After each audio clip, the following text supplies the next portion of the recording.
Chicken curry చేసేటప్పుడు రుచి కోసం, గ్రేవీ కోసం మసాలాలు, పౌడర్స్ ఇలాంటివన్నీ యూస్ చేస్తూ ఉంటాం కదండి. ఈరోజు మన వీడియోలో చికెన్ కర్రీలోకి ఎటువంటి మసాలాలు యూస్ చేయకుండా ఎంతో రుచిగా ఉండేలాగా ఎలా చేసుకోవాలో చూద్దాము. ఈ కర్రీ వచ్చేసి పలావ్లోకి, రోటీ, రైస్, చపాతీ దేనిలోకైనా బాగుంటుంది. Welcome to Vantalammi. నేను మోనిక. మీరు కనుక ఈ ఛానల్ను మొదటిసారిగా చూస్తున్నట్లయితే తప్పకుండా సబ్స్క్రైబ్ చేసుకోండి.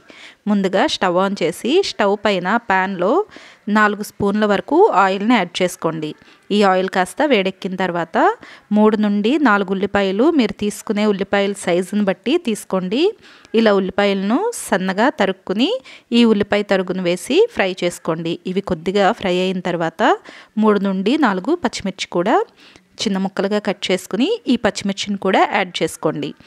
ఉల్లిపాయలు, పచ్చిమిరపకాయలను హై ఫ్లేమ్లో పెట్టుకుని ఇలా సగం వరకు ఫ్రై అయిన తర్వాత దీనిలోకి అల్లం వెల్లుల్లి పేస్ట్ 2 స్పూన్ల వరకు యాడ్ చేసుకోండి.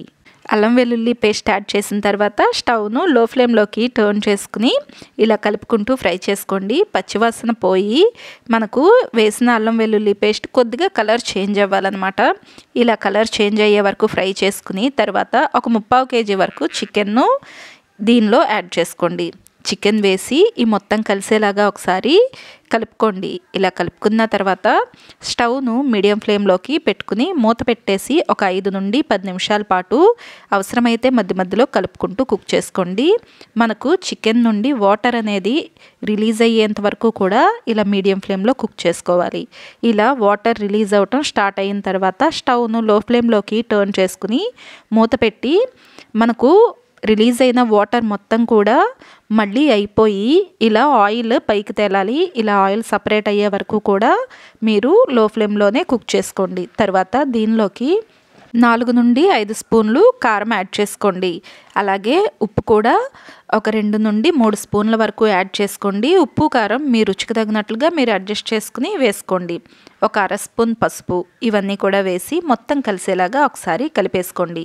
ఇలా కలిపేసి స్టవ్ను లో ఫ్లేమ్లోనే ఉంచుకుని మూత పెట్టి ఒక 5 నిమిషాల పాటు కుక్ చేసుకోండి. తర్వాత దీనిలోకి ఒక గ్లాస్ వరకు వాటర్ను యాడ్ చేసుకోండి. వాటర్ యాడ్ చేసి మొత్తం కలిసేలాగా ఒకసారి కలుపుకున్న తర్వాత స్టవ్ను హై టు మీడియంలోకి అడ్జస్ట్ చేసుకుంటూ కుక్ చేసుకోండి. మూత పెట్టేసి కుక్ చేయాలన్నమాట. మనకు వీడియోలో చూపిస్తున్నట్లుగా ఇలా బాగా కుక్ అయ్యేటప్పుడు ఇలా బబుల్స్ లాగా వచ్చేటప్పుడు దీనిలోకి పచ్చి కొబ్బరిని మిక్సీ పట్టుకుని ఒక 3 స్పూన్ల వరకు ఈ కర్రీలోకి మనం యాడ్ చేసుకోవాలి. ఇలా పచ్చి కొబ్బరిని యాడ్ చేసుకున్న తర్వాత గరిటెతో ఒకసారి కలుపుకుంటే మనకు కాస్త దగ్గర పడుతుందండి. అప్పుడు స్టవ్ను మీడియం ఫ్లేమ్లోకి అడ్జస్ట్ చేసుకుని 2-3 నిమిషాల పాటు మీడియం ఫ్లేమ్లోనే మూత పెట్టి కుక్ చేసుకోండి. తర్వాత లో ఫ్లేమ్లోకి టర్న్ చేసుకుని మనకు కర్రీ నుండి ఆయిల్ సపరేట్ అయ్యేంత వరకు కూడా లో ఫ్లేమ్లోనే ఉంచుకుని కుక్ చేసుకోవాలి. ఇలా ఆయిల్ సపరేట్ అయ్యేటప్పుడు ఒక గుప్పెడు కొత్తిమీరను కూడా వేసుకుని మొత్తం కలిసేలాగా ఒకసారి కలుపుకుని ఒక 2-3 నిమిషాల పాటు కుక్ చేసుకోండి. ఆయిల్ ఇలా పూర్తిగా రిలీజ్ అయిపోయి పైకి వచ్చేస్తుందంటే మనకు కర్రీ రెడీ అయిపోయినట్లేనండి. ఇలా మీరు కూడా ఈ టిప్స్ ఫాలో అవుతూ కర్రీని ప్రిపేర్ చేసుకోండి. ఈ కర్రీ ఎంతో గ్రేవీగా ఉంటుంది, టేస్ట్ కూడా చాలా బాగుంటుందండి. చికెన్ కర్రీలో ఎటువంటి మసాలాలు వాడకుండా చేసిన ఈ రెసిపీ మీకు నచ్చిందా? అయితే మీరు కూడా తప్పకుండా ఈ రెసిపీని ట్రై చేయండి. అలాగే మీకు ఎలా అనిపించిందో కమెంట్ సెక్షన్లో కమెంట్ చేయండి. ఈ వీడియో మీకు నచ్చితే లైక్ చేయండి. మీ ఫ్రెండ్స్ ఇంకా ఫ్యామిలీ మెంబర్స్కు తప్పకుండా షేర్ చేయండి. ఇలాంటి మరిన్ని రెసిపీస్ కోసం వంటలమ్మి ఛానల్ను సబ్స్క్రైబ్ చేసుకోండి. Thank you for watching.